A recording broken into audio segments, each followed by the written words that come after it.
Hello my dear student, আশা করি তোমরা সকলেই খুব ভালো আছো। আজকে তোমাদের এএনএম জিএনএম এক্সামের জন্য নতুন আর একটা মক টেস্ট নিয়ে চলে এসেছি। এই মক টেস্টে আমরা লাইফ সায়েন্সে মোট 20টি প্রশ্নের সলভ করব। দেখো, প্রত্যেকটি ভিডিওতে আমরা প্রায় 20টি করে কোশ্চেন সলভ করবার চেষ্টা করছি, এবং আজকে আমাদের যেহেতু 8টি মক টেস্ট কমপ্লিট হবে এটা নিয়ে, তো আমরা মোটামুটি 160টি কোশ্চেন কিন্তু প্র্যাকটিস করা হয়ে যাবে এই 8টি মক টেস্ট যদি তোমরা প্র্যাকটিস করে থাকো। তাই তোমাদেরকে বলবো আগের মক টেস্টগুলো অবশ্যই দেখো, এবং সেই মক টেস্টগুলোর লিঙ্ক আমি এই ভিডিও ডেসক্রিপশন বক্সে দিয়ে রাখবো, তোমরা সেখান থেকে কিন্তু দেখে নিও। আর জিকের যে মক টেস্টগুলো রয়েছে সেইগুলোর লিঙ্কও কিন্তু আমি এই ভিডিও ডেসক্রিপশন বক্সে দিয়ে রাখবো। তাহলে চলো আমরা আমাদের প্রথম কোশ্চেনটি দেখে নিই। আর তোমাদেরকে জানিয়ে রাখি, তোমরা যারা আমার চ্যানেলে নতুন ভিডিও দেখছো তারা কিন্তু অবশ্যই আমার চ্যানেলটিকে সাবস্ক্রাইব করো, এবং নিত্য নতুন ভিডিওগুলো আপডেট পেতে চ্যানেলটি বেল আইকন প্রেস করে রাখো। চলো আমরা প্রথম কোশ্চেনটি দেখো, বলা হয়েছে বায়োজেনেটিক সূত্র বা রিক্যাপচুলেশন মতবাদ এর প্রবর্তন করেন কে? ওয়ালেস, ল্যামার্ক, হেকেল নাকি হচ্ছে মেন্ডেল? তো 1 নম্বর প্রশ্নের উত্তরটি হয়ে যাবে বায়োজেনেটিক সূত্রের মতবাদ প্রবর্তন করেন বিজ্ঞান হেকেল। তারপর বলা আছে কোন ইমিউনোগ্লোবিউলিন প্লাসেন্টা ভেদ করতে পারে? আইজিএ, আইজিডি, আইজিই নাকি হচ্ছে আইজিজি? এখানে অ্যান্সার হয়ে যাবে আইজিজি। যে ইমিউনোগ্লোবিউলিন রয়েছে সেটি কিন্তু প্লাসেন্টা ভেদ করতে পারে। এরপর দেখো 3 নম্বর প্রশ্নটিতে বলা হচ্ছে নিউক্লিওজোমে থাকে। দেখো, এই কোশ্চেনটি কিন্তু খুব ইম্পর্ট্যান্ট একটা কোশ্চেন। গত বছর নিউক্লিওজোম থেকে একটি কোশ্চেন এসেছিল। তো দেখো, বলা হচ্ছে শুধুমাত্র হিস্টোন, ডিএনএ ও হিস্টোন উভয়ই, ডিএনএ ও আরএনএ উভয়ই নাকি শুধুমাত্র ডিএনএ? এখানে অ্যান্সারটি হয়ে যাবে নিউক্লিওজোমে থাকে ডিএনএ ও হিস্টোন উভয়, অর্থাৎ হিস্টোন যে প্রোটিন সেই তার কথা কিন্তু এখানে উল্লেখ করা হয়েছে। এরপর নেক্সট 4 নম্বর প্রশ্নটিতে বলা হয়েছে দেখো, সুন্দরলাল বহুগুণা নিচের কোন আন্দোলনে নেতৃত্ব দিয়েছিলেন? সাইলেন্ট ভ্যালি আন্দোলন, বিষ্ণুই আন্দোলন, চিপকো আন্দোলন নাকি কোনোটিই নয়? এখানে অ্যান্সার হয়ে যাবে সুন্দরলাল বহুগুণা চিপকো আন্দোলনে নেতৃত্ব দিয়েছিলেন। তারপর 5 নম্বর প্রশ্নটিতে বলা হয়েছে দেখো, কোন হরমোনটি প্রসব নিয়ন্ত্রণে সাহায্য করে? তো এখানে অ্যান্সার হয়ে যাবে যে অক্সিটোসিন নামের যে হরমোনটি রয়েছে সেটি প্রসব নিয়ন্ত্রণে সাহায্য করে।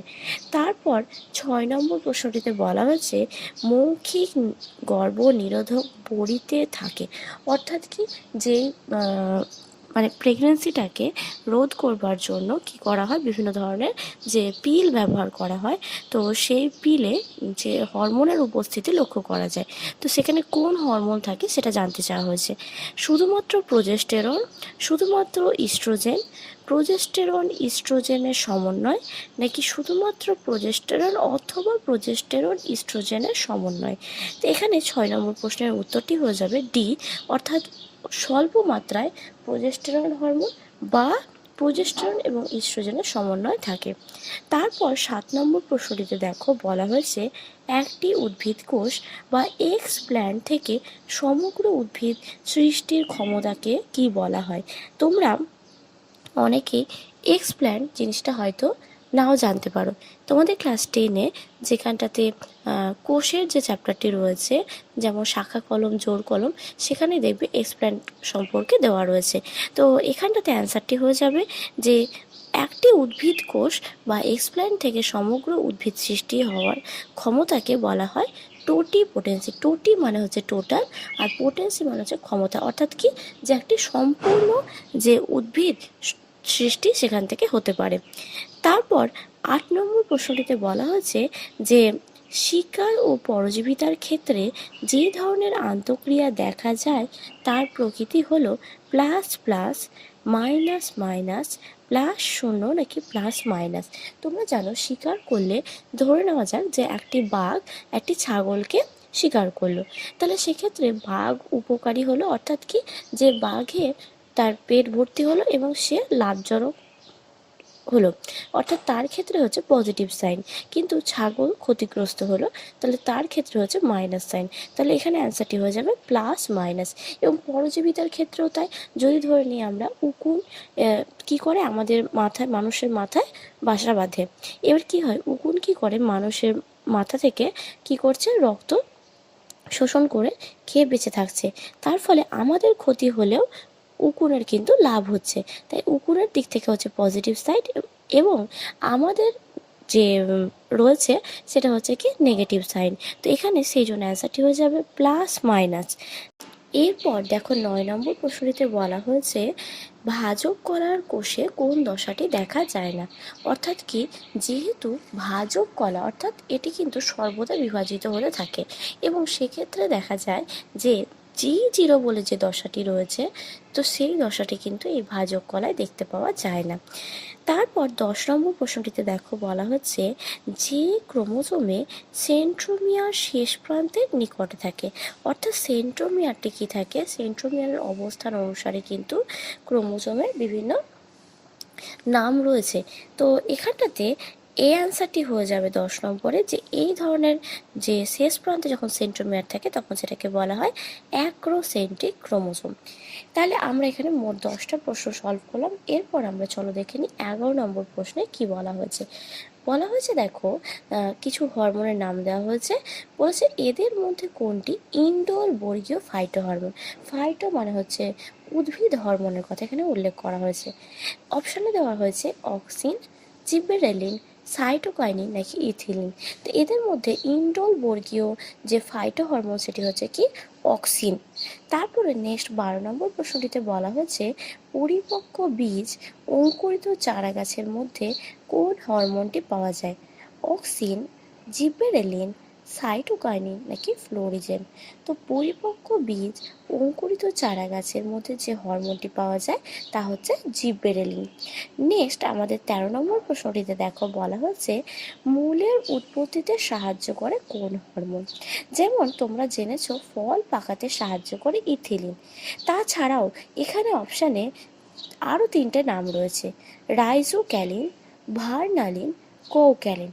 আজকে আমরা মূলত রাইজোক্যালিন সম্পর্কে জানবো। তোমরা হয়তো রাইজোয়েড কথাটা শুনে থাকবে। তো এই রাইজোয়েড থেকে হচ্ছে কি রাইজোক্যালিন। তো মূলের উৎপত্তিতে সাহায্য করে যে হরমোন সেটিকে বলা হয় রাইজোক্যালিন। পরবর্তী ভিডিওতে আমরা ভার্নালিন এবং কোক্যালিন নিয়ে আলোচনা করব। তারপর 14 নম্বর প্রশ্নটিতে দেখো বলা হয়েছে চোখে রেটিনা ও অপটিক স্নায়ুর সংযোগস্থলকে কি বলা হয়। অন্ধবিন্দু, পীতবিন্দু, আইরিস নাকি অক্ষিপট। অক্ষিপট হচ্ছে রেটিনারই আর একটি নাম। তো অক্ষিপট তো কোনো অবস্থাতেই হবে না। তো এখানে অ্যান্সারটি হয়ে যাবে 14 নম্বর প্রশ্নের, যে চোখের রেটিনা ও অপটিক স্নায়ুর সংযোগস্থলকে বলা হয় অন্ধবিন্দু। তারপরে নেক্সট 15 নম্বর প্রশ্নটিতে বলা হচ্ছে জাম্পিং জিন তত্ত্বটির সাথে কার নাম সম্পর্কিত। Mac Clinton, Mendel, Morgan, Hugo de Vries. তো এখানে অ্যান্সার হয়ে যাবে জাম্পিং জিন তত্ত্বটির সঙ্গে ম্যাক ক্লিনটন বিজ্ঞানীর নামটি সম্পর্কিত। তারপর 16 নম্বর প্রশ্নটি দেখে নাও। দেখো বলা হচ্ছে নীলাভ সবুজ শৈবালের কোষ প্রাচীরের উপাদান কোনটি। মিউসিলেজ, পেকটিন, সেলুলোজ নাকি সবগুলি। এখানে অ্যান্সারটি হয়ে যাবে যে নীলাভ সবুজ শৈবালের কোষ প্রাচীরের উপাদান কিন্তু সবগুলি। তারপর 17 নম্বর প্রশ্নটিতে বলা হচ্ছে এদের মধ্যে কোনটি লিউকোপ্লাস্টের ক্লাস। যেমন তোমরা ক্লোরোপ্লাস্ট, আগের একটা ভিডিওতে আমি ক্লোরোপ্লাস্ট নিয়ে একটা কোশ্চেন দিয়েছিলাম, এবার এখানে আছে লিউকোপ্লাস্ট দিয়ে। তো এখানে বলেছে যে সালোক সংশ্লেষে সাহায্য করে, খাদ্য তৈরিতে সাহায্য করে, খাদ্য সঞ্চয়ে সাহায্য করে নাকি বর্ণ বৈচিত্র্যে অংশগ্রহণ করে। তো এখানে লিউকোপ্লাস্টের কাজ হচ্ছে বর্ণ বৈচিত্র্যে অংশগ্রহণ করে। নেক্সট 18 নম্বর প্রশ্নটিতে দেখো বলা হচ্ছে আদি নিউক্লিয়াস যুক্ত কোষে মাইটোকন্ড্রিয়ার পরিবর্তে থাকে ডেসমোজোম, পলিজোম, মেসোজোম নাকি হচ্ছে রাইবোজোম। তো আদি নিউক্লিয়াস যুক্ত যে কোষগুলো হয় সেখানে কিন্তু মাইটোকন্ড্রিয়ার পরিবর্তে দেখতে পাওয়া যায় হচ্ছে কি মেসোজোমকে। তারপর 19 নম্বর প্রশ্নটিতে দেখো বলা হচ্ছে ইথানল সন্ধানের জন্য ব্যবহৃত জীবটি হলো অ্যাসিডোব্যাক্টার, ক্লস্ট্রিডিয়াম, স্যাকারোমাইসিস সেরিভিসি, আর হচ্ছে নাকি সবকটি। এখানে অ্যান্সার হয়ে যাবে ইথানল সন্ধানের জন্য ব্যবহৃত জীবটি হলো স্যাকারোমাইসিস সেরিভিসি। এখানে সেরিভিসি কথাটা লেখা হয়নি, তো তোমরা জেনে রাখো। আর আজকে আমাদের এটাই লাস্ট কোশ্চেন, 20 নম্বর প্রশ্নটি দেখো বলা হচ্ছে সবাত শ্বসনে সাইট্রিক অ্যাসিড চক্রটি কোথায় সংগঠিত হয়? সাইটোসলে, মাইটোকন্ড্রিয়ায়, পারক্সিজোমে, নাকি বা এন্ডোপ্লাজমিক রেটিকিউলামে। এরপর চলো আজকে আমরা আমাদের লাস্ট প্রশ্নটি দেখে নিই। আর তোমাদেরকে এবারও বলে রাখছি, প্লিজ তোমরা চ্যানেলটিকে সাবস্ক্রাইব করে নাও এবং বন্ধুদেরকে প্রচুর প্রচুর ভিডিওগুলোকে শেয়ার করো। যারা নতুন তারা অবশ্যই চ্যানেলটিকে সাবস্ক্রাইব করে আমাদের পাশে থাকো। আর চলো দেখে নিই লাস্ট কোশ্চেনটি। সবাত শ্বসনে সাইট্রিক অ্যাসিড চক্রটি সংগঠিত হয় কোথায়? সাইটোসলে, মাইটোকন্ড্রিয়ায়, পারক্সিজোমে, নাকি এন্ডোপ্লাজমিক রেটিকিউলামে।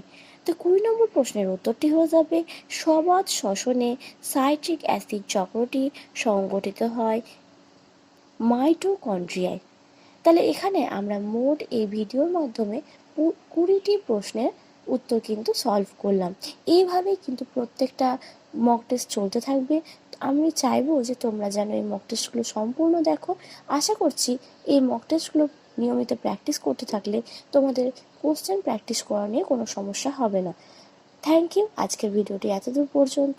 পরবর্তী ভিডিওতে আবার দেখা হবে। ভালো থেকো সবাই।